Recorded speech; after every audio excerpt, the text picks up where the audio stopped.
In today's video, I'm going to show you 4 ridiculous 3x3 puzzles and how I created them with 3D printing. Let's get started.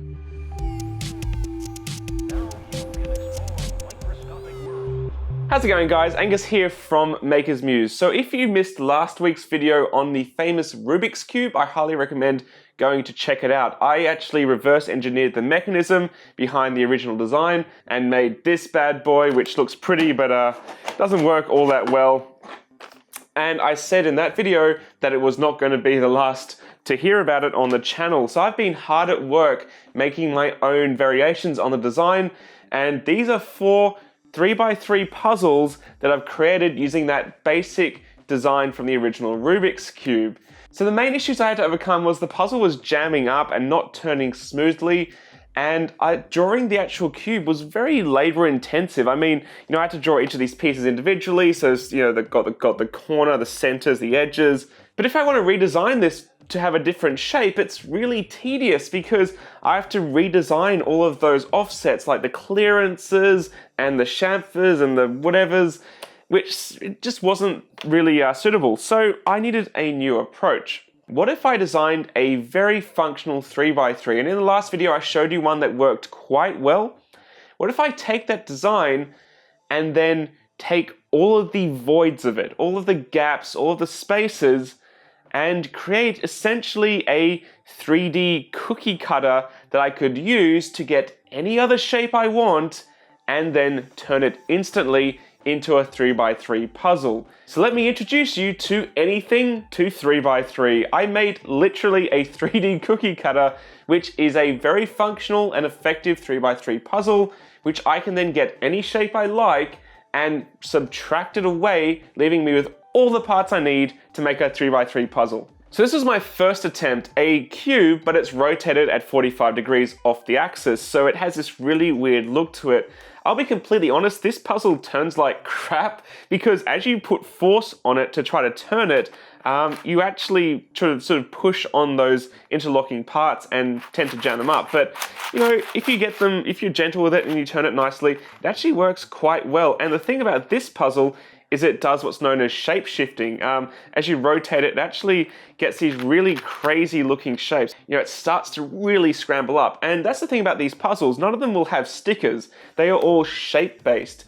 And I got kind of the idea from like a ghost cube, which has no colors. It's all just random shapes you rearrange back into the original shape. Because this puzzle really has issues with aligning with the right axes, like just because of the design, it's hard to visually line it up. I did try making an indexing core, and that's this one here. So this one actually has indexes to align with 90 degrees because it's a 3x3, it has 9-degree rotation points. And it seemed like a good idea at the time, but when you assemble the puzzle, it's not a good idea. You really want to have that freedom to keep rotating. You don't want it to go and even then it just didn't work so good. So that was a fail, but you never know unless you never try. Well, one of my most popular videos ever on Muse was the solids of constant width. That video went nuts, and it was a lot of fun to make the 3D printed parts. So, what about a solids of constant width 3x3? Yes, I made one.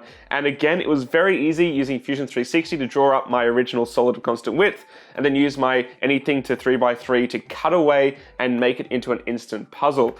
And this thing turns way better than the offset cube. I'm really stoked with how this one actually works.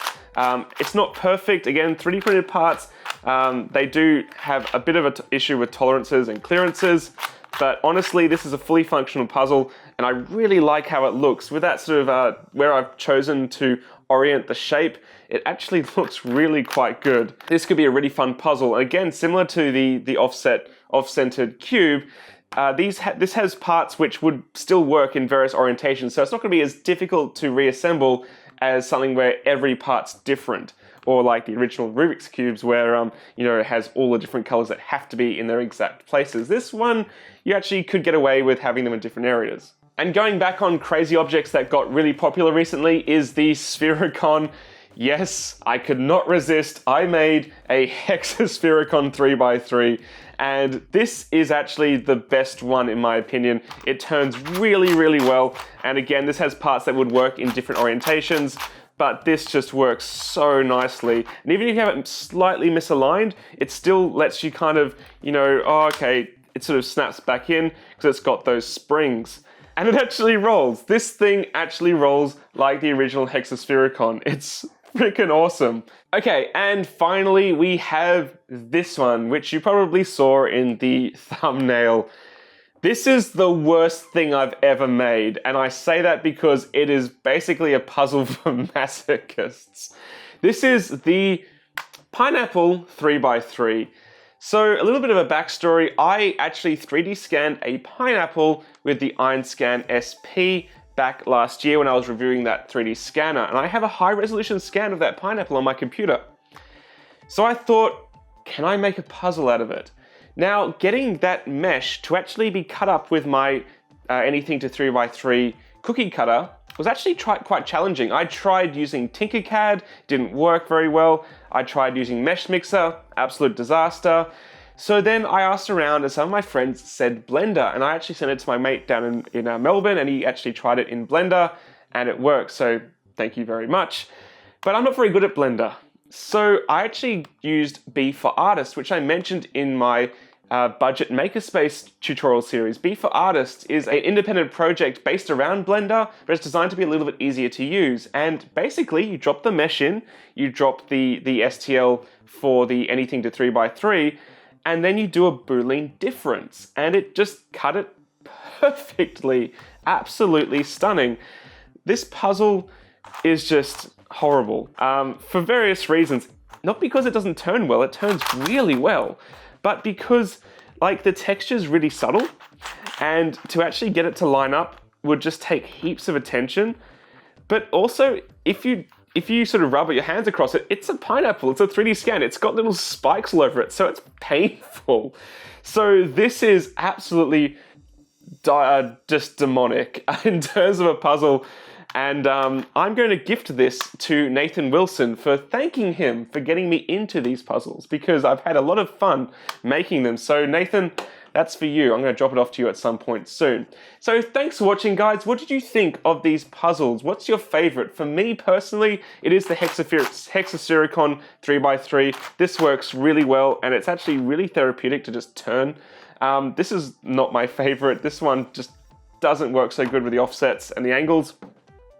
But if you're interested in the anything to 3x3 cookie cutter for making your own, keep an eye out for next week. I've got a few things to tweak on it left, and then you can use it to make any shape you like. It's going to make it really easy to make 3x3 puzzles. And of course, I actually aim to make other mechanisms in future.